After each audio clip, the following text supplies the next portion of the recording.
in this lecture, we're going to start about gauge fields. We're going to study about gauge fields. So we'll start out by studying about the Direct Lagrangian. Okay, we'll start out with the Direct Lagrangian, and we're going to study about the phase transformations that leave the Lagrangian invariant. Okay, so this was our Lagrangian, this is the Direct Lagrangian, and if we had a transformation like this, okay, so that the field phi transforms by this factor E of I theta. So this is just a phase transformation, right? So this is just a phase transformation. In physical terms, you can think of it as a rotation. Okay, so when such a transformation happens, if it leaves the Lagrangian invariant, then there exists a symmetry. Okay, so here you can see naturally that this Lagrangian is invariant under this global phase transformation, because when you do psi star, it becomes e to the power I. The negative sign is getting introduced. So in the combination of psi star and psi will be invariant. Therefore, here in the Lagrangian, where the combination of psi star and psi is there, this will be, the Lagrangian will be invariant. Okay. However, if we have what is called a local phase transformation, where this theta is no longer a number but a function of x. Okay.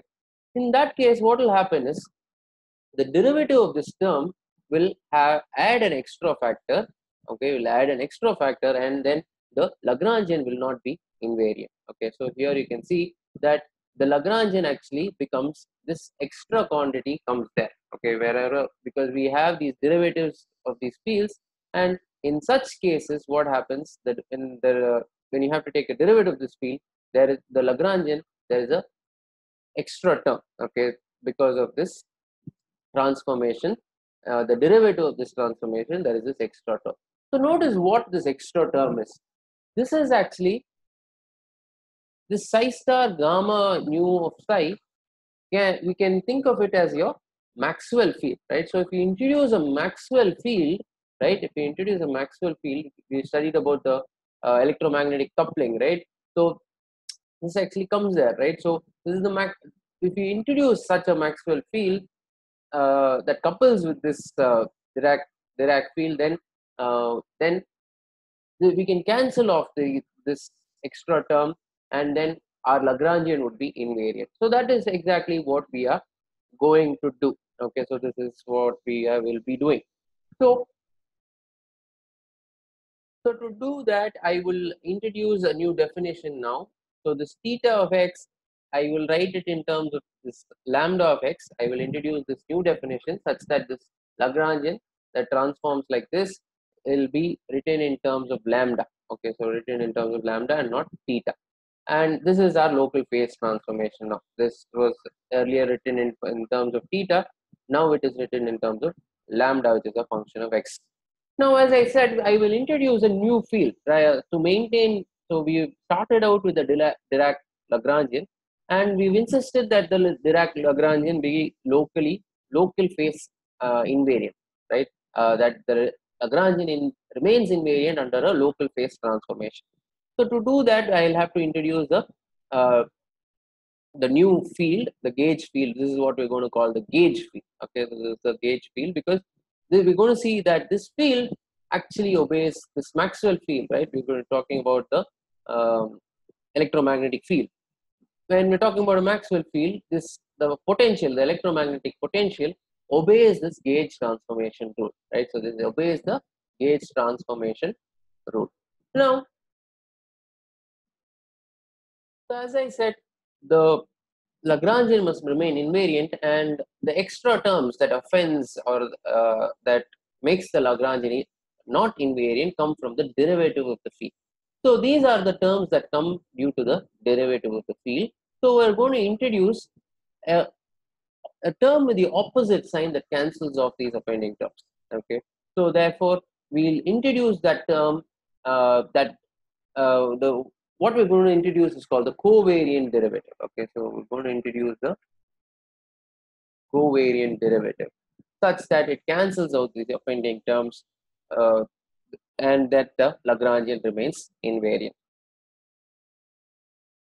Now we can immediately see the power of this theory, right? So we're going to see the power of this theory, that it can combine all that we've studied right now and give us a single unified theory. So that is what we'll be working towards. So here you can see that studied about the quarks, right? So the quarks we said come in three flavors. So we can use the Dirac Lagrangian, three fields, right? So three Dirac fields we are using, and we can use construct a Lagrangian for the quarks, right? And again, so we can combine this, right? We can just use a column vector to combine and simplify this and write it this way. And again, if we insist that this Lagrangian is invariant under a local phase transformation, variant under local phase transformation, we'll be required to introduce a gauge field under local phase transformation. So gauge field, the electromagnetic field that we were talking about, because this electromagnetic potential of the field obeys the gauge transformation. That's why we call it the gauge field. So we are to introduce, so to maintain the invariance of a Lagrangian under local phase transformation, we'll introduce the gauge field, which will be now 8 fields, right? 8 fields for the 8 gluons.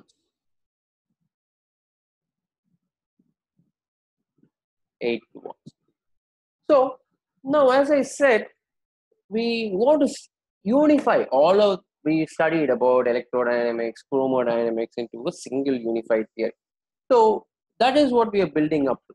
And one piece that is essential, another piece that is essential to do that is called the spontaneous symmetry breaking. Okay. So we said we in your physics classes you would have studied about the electromagnetic interaction, right? So the 3 fundamental forces, right? So the electromagnetic and the weak force or the weak interaction and the strong interaction, right? Strong interaction is the quarks, and the weak and the electromagnetic. Okay. So if all of this is to be unified, now the electromagnetic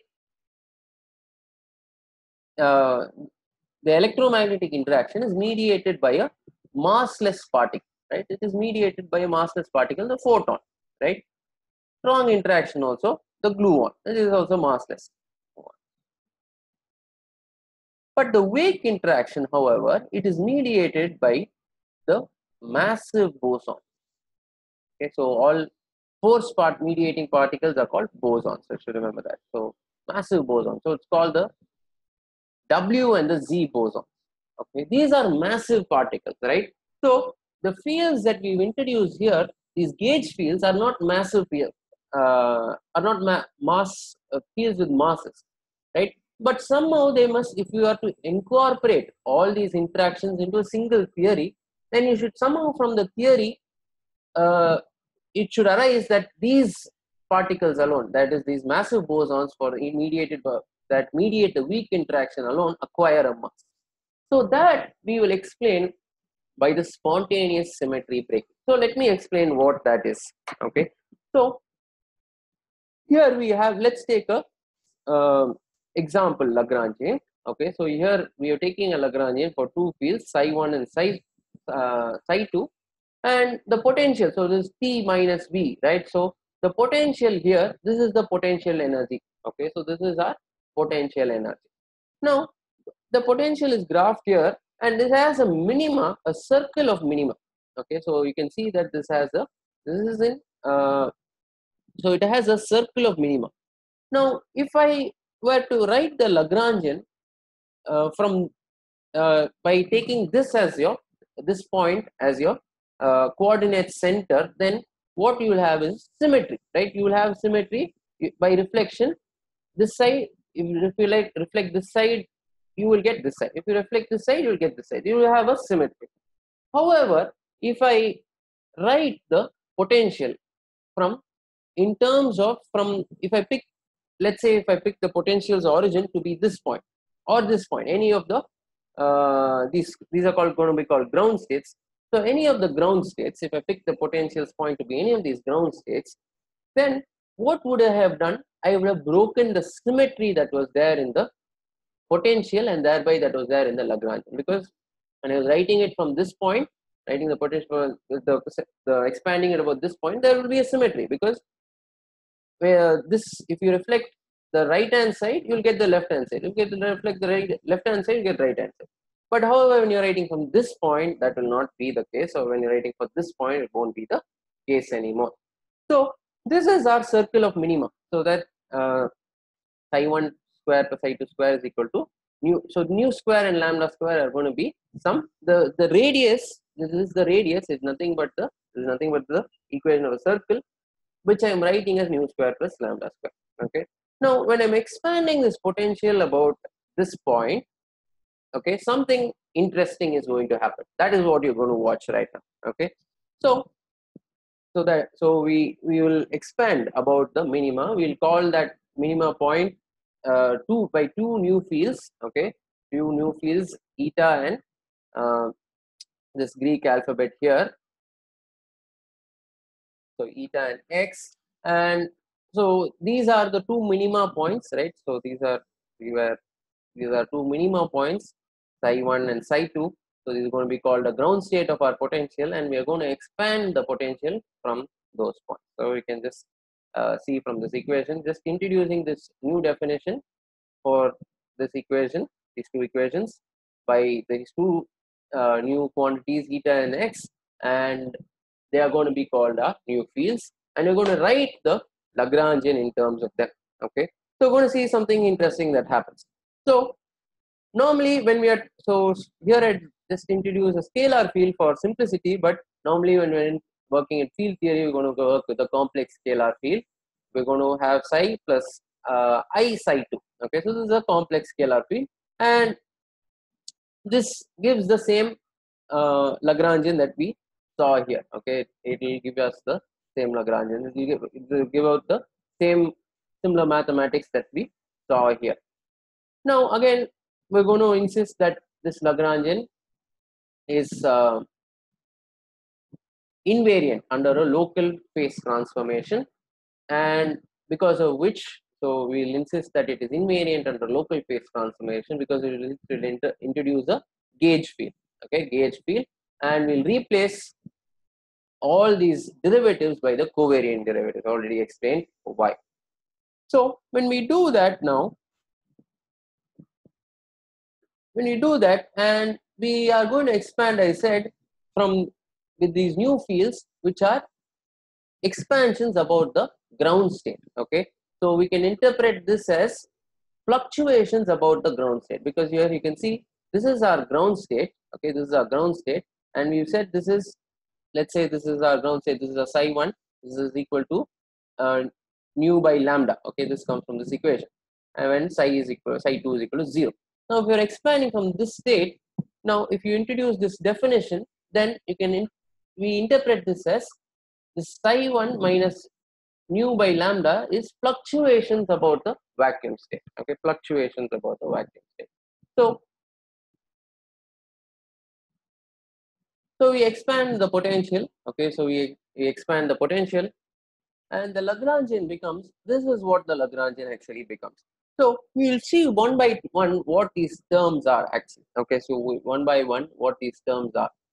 So the first line represents a scalar field eta. Okay, so the first line represents a scalar field eta of mass given here.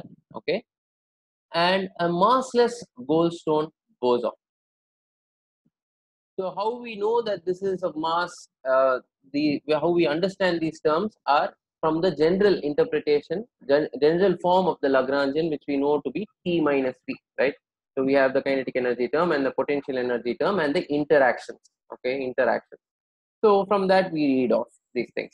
And the Goldstone boson, because so bosons, so gauge fields, we are calling them now bosons, but the Goldstone, we call it the Goldstone boson because there is a theorem due to Goldstone in spontaneous symmetry vector. That's why we give this name. Now our interest of course lies in the second line, okay, because Now the gauge field has acquired a mass here, okay, which was not there in the Lagrangian that we started out with, okay. So the gauge field now, however, has acquired a mass. The mass is given here. So this is our important takeaway from this in spontaneous symmetry breaking. Now that originally when we had the Lagrangian that was written out, right, with the symmetry, manifest symmetry, there where we where when you reflect the right you get the left, and when you reflect the left you get the right. This new information was not there, but when you expand it about, when you expand the potential about the vacuum and when you write it, this new information comes to picture, and we see that the gauge field now has acquired a mass, right? So this is what we actually wanted, right? So this is what we actually wanted, because our weak interactions required massive bosons, right? So weak interactions actually required massive bosons, which are mediated by the W and Z bosons, while the other interactions, we needed massless bosons. So we have a mechanism now by which we can actually explain and unify all these interactions, and that is actually a current area of research where they're trying to unify all of the standard model into one unified picture. And the spontaneous symmetry breaking is one of the powerful theories that is used to do that, okay. So the weak and the electromagnetic interaction has already been unified by three scientists, okay. So Weinberg, Salam and Glasgow.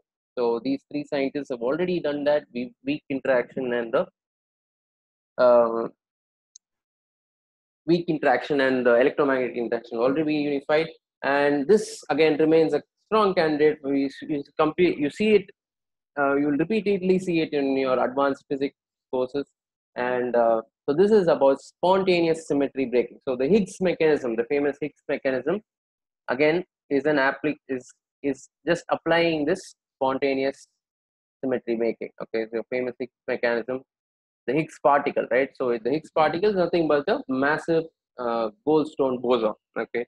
So this is again, so this completes the series on quantum field theory.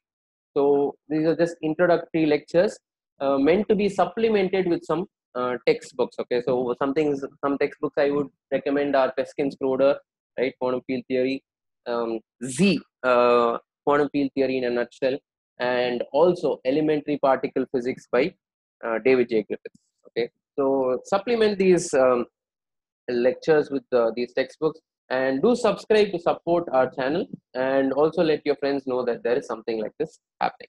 So thank you for watching.